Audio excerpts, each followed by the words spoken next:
গীতাকে বিয়ে করতে চাওয়ায় বাবার কাছে মার খেলো স্বস্তিক। সম্পূর্ণ জানতে ভিডিওটিতে একটি লাইক করে প্রথম থেকেই দেখতে থাকো। গল্পের শুরুতেই দেখা যায় গীতা কথা বলতে থাকে তো অফিসারের সাথে। অফিসার বলে, অগ্নিকন্যা খুব সাবধানে থেকো তুমি।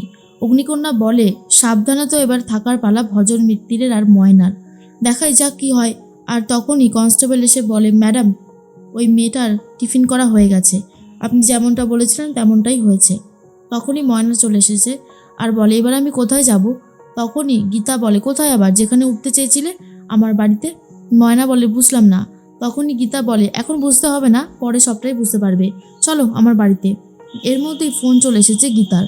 আর ফোনটা করেছে হচ্ছে সাত্বিক, কিন্তু ফোন করেছে স্বস্তিকের ফোন থেকে।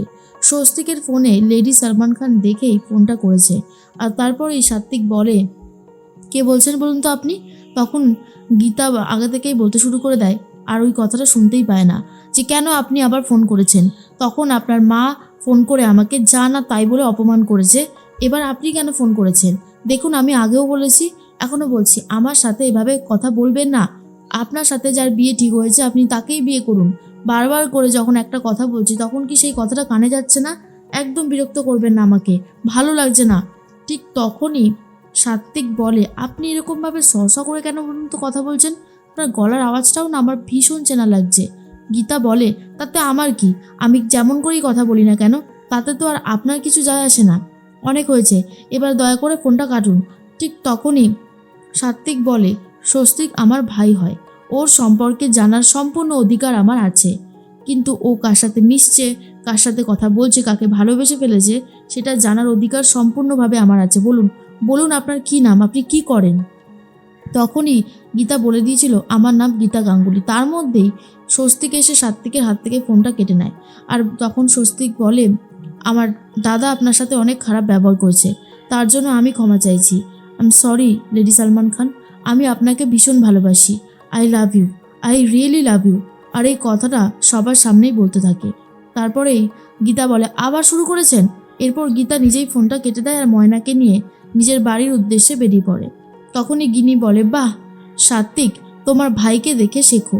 ও নিজের ভালোবাসার মানুষকে পাওয়ার জন্য কতটা পরিমাণে চেষ্টা করে যাচ্ছে, ভালোবাসি বলে সবার সামনে জাহির করছে। আর তুমি, আমি তোমাকে এতবার ধরে বলি ভালোবাসি তোমাকে, I love you, I love you, কিন্তু তুমি কোনো কথাই শুনতে চাও না। কেন?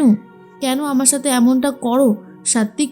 তোমাকে যে আমি এতটা ভালোবাসি তার কোনো দাম তুমি দেবে না? এরপরেই মেহেক তখন বলে, গিনি বৌদি কি করবে বলো? ভালোবাসলে যে কষ্ট পেতে হয়, ঠকতেও হয়। আর তখন গিনি বলে, হ্যাঁ সেটাই বুঝতে পারছি যে ভালোবাসলে কতটা সহ্য করতে হয় কষ্ট, আর কতটা পরিমাণে মানুষের ধৈর্য শক্তি রাখতে হয়। তখনই সাত্বিক বলে, আমি তোমাকে ঠকাইনি, তুমি আমাকে ঠকিয়েছ। মন্দিরে নিজের মিথ্যে পরিচয় দিয়ে নিয়ে গেছো, ব্ল্যাকমেল করেছো আমাকে, এই বাড়ির দোরগোড়ায় এসে ভিক্ষে চেয়েছো যাতে এই বাড়িতে ঢুকতে পারো। সব কিছুতে তুমি জোর করে নিজের জোর খাটিয়েছো। এখন কি ভেবেছো আমাকেও পাবে? বাড়ি গাড়ি টাকা পয়সা সম্মান সব কিছু পেয়েছো, আমাকে কোনোদিনও পাবে না, কারণ আমি তোমাকে কখনো ভালোবাসিনি আর বাঁচতেও পারবো না। আমি শুধু গীতাকে ভালোবাসি, বুঝতে পেরেছো? আমি শুধু গীতাকেই ভালোবাসি, এই কথাটা মনে রাখবে। তখনই গিনি ভীষণ কান্নাকাটি করতে থাকে আর বলে, তুমি আমার সাথে এরকম ব্যবহার করতে পারো না সাত্বিক, আমি তোমার স্ত্রী হই। সাত্বিক বলে, কিসের স্ত্রী? আমি তোমাকে স্ত্রী বলে মানিই না। এই বাড়িতে আছো, থাকছো, খাচ্ছো, ব্যাস এটাই এনাফ, এর থেকে বেশি কিছু চেও না, কারণ আমি তোমাকে এর থেকে বেশি কিছু দিতে পারবো না, বলেই চলে যায়। আর তখনই খুব কান্নাকাটি করতে থাকে গিনি। মেহেক বলে, সব ঠিক হয়ে যাবে একদিন, ভগবানের উপর বিশ্বাস রাখো। অন্যদিকে দেখা যায় গীতা ময়নাকে বাড়িতে নিয়ে আসতেই গীতার মা তখন বলে, কিরে এটা আবার কে? তখন গীতা বলে, ও হলো ময়না, ও এই বাড়িতেই থাকবে। কথাটা শোনার পর মা তো প্রচণ্ড রেগে যায় আর বলে, তুই কি এই বাড়িটা লঙ্গরখানা বানিয়েছিস? যখন যাকে মনে হবে তুলে নিয়ে চলে আসবি। শোন, এমনটা হবে না কিন্তু, আমি হতে দেব না, কোনোভাবেই না। তুই এই অন্যায়গুলো করিস কিভাবে? তোর এত সাহস বাড়লো কি করে বলতো? আমি না তোকে এই বাড়িতে রাখবো না, তোকে এই বাড়ি থেকে বার করে তবেই ছাড়বো। কথাটা শোনার পরেই গীতা বলে, মানে কোথায় যাব আমি? পদ্মর কাছ থেকে ফোনটা নিয়ে ফোন করেছে সেই ছেলেটাকে, অর্থাৎ স্বস্তিককে, যাতে স্বস্তিকের হাতেই গীতাকে তুলে দিতে পারে। তখনই স্বস্তিক বলে, কে বলছেন? এরপরে গীতার মা তখন বলে, আমি গীতার মা বলছি, তুমি গীতাকে ভালোবাসো? আমি চাই তুমি ওকে বিয়ে করে নিয়ে যাও, আমি সেটাই চাই। সব থেকে বড় কথা হচ্ছে ও এই বাড়িতে থাকবে না, ও অনেক অন্যায় করছে, একের পর এক মেয়েকেই বাড়িতে নিয়ে আসছে, যেটা আমার মোটেই পছন্দ হচ্ছে না। তুমি আমার কথাটা নিশ্চয়ই বুঝতে পেরেছো। তখনই স্বস্তিক বলে, আমি তো চাই ওনাকে বিয়ে করতে, কিন্তু উনি কি আমাকে বিয়ে করবেন? অনেক দিন ধরেই আমি ওনাকে বলে যাচ্ছি সেই কথাটা। তখনই গীতার মা বলে, আমি একটা ভালো দিন দেখে রাখছি, ওই দিনই তোমার সাথে ওর বিয়ে হবে। তোমার ঠাম্মির সাথে তো আমার কথা হয়েই ছিল। এর মধ্যেই স্বস্তিক তখন বলে, হ্যাঁ, আমার জন্য কোনো ডেট লাগবে না, আমার কাছে সব দিনই খুবই ভালো, শুভ দিন। এর মধ্যেই চলে এসেছে অগ্নিজিৎ আর বলে, কার সাথে কথা বলছো তুমি, কার সাথে কথা বলছো? এর মধ্যেই তখন গীতাও তার মায়ের কাছ থেকে ফোনটা কেড়ে নেয় আর বলে, আর কত সম্মান নষ্ট করবে আমার, আমি কিন্তু আর এভাবে মেনে নিতে পারছি না মা। তখনই অগ্নিজিৎ মুখার্জি বলে, আপনার সাহস হয় কী করে, হ্যাঁ? কে কে বলছেন আপনি? আমার ছেলের মাথাটা আপনি চিবিয়ে চিবিয়ে খেয়েছেন, তাই না? শুনুন, ওর সাথে না কাব্য বলে একটা মেয়ের বিয়ে অলরেডি ঠিক হয়ে রয়েছে। তারপরেও যদি এই বাড়িতে আসার চেষ্টা করেন, আমার ছেলের জীবনে ঢোকার চেষ্টা করেন, তাহলে কিন্তু এর ফল খুব একটা ভালো হবে না। এই কথাটা কান খুলে শুনে রাখুন। আর তখনই গীতা বলে, আপনি কান খুলে শুনে রাখুন, আমি ওই বাড়িতে যাওয়ার জন্য মুখিয়ে বসে নেই, আমাকে নিয়ে যাওয়ার জন্য বরং আপনার ছেলেই মুখিয়ে বসে আছে।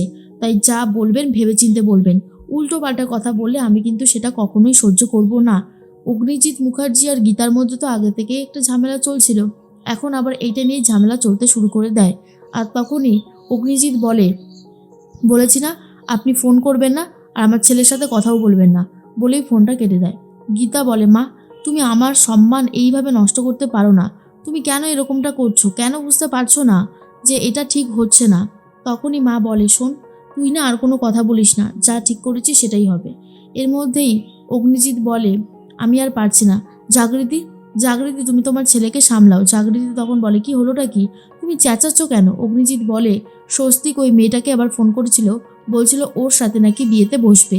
তুমি কাব্যর বাবা মাকে বলো, কালকেই কাব্য আর স্বস্তিকের বিয়ের ডেট আমি ফাইনাল করছি, কালকেই ওদের বিয়ে হবে। স্বস্তিক মুখের ওপরে বলে দেয়, আমি কাব্যকে বিয়ে করতে পারবো না, আমি যাকে ভালোবাসি লেডি সালমান খান, আমি তাকেই বিয়ে করব। আর কথাটা শোনার পরেই তখন প্রচণ্ড রেগে গেছে অগ্নিজিৎ মুখার্জি আর বলে, এমনি আমি ঝামেলার জন্য পাচ্ছি না, আর আবার এই সমস্ত কথা, আজ আমি তোমাকে ছাড়বো না, আজ একটা হেস্তনেস্ত করে তবেই ছাড়বো। বেল্ট খুলে সেই বেল্ট দিয়ে স্বস্তিককে মারতে শুরু করে। তখন জাগৃতি বলে, কি করছো তুমি, নিজেকে সামলাও, এমন করলে কি করে হবে বলো তো? আর তখনই বলতে থাকে যে, না, আমি সামলাবো না। অগ্নিজিৎ মুখার্জি এমন রেগে গেছে যে স্বস্তিককে ভীষণ মারতে থাকে। অন্যদিকে ময়না ভজনকে ফোন করেছে আর বলে, আমি কিন্তু এই অ্যাডভোকেট গাঙ্গুলির বাড়িতে চলে এসেছি, তারপরে কি কি হচ্ছে সবটা আপনাকে বলবো। ঠিক সেই মুহূর্তেই চলে এসেছিল গীতা। গীতা এসে বলে, কার সাথে কেন কথা বলছিল ফোনে, এ কি, আমার বইটা এরকম উঁচু কেন? আসলে বইটার মধ্যেই ফোনটা রেখে দিয়েছিল ময়না, আর সেটাই দেখতে পেয়ে গেছে গীতা।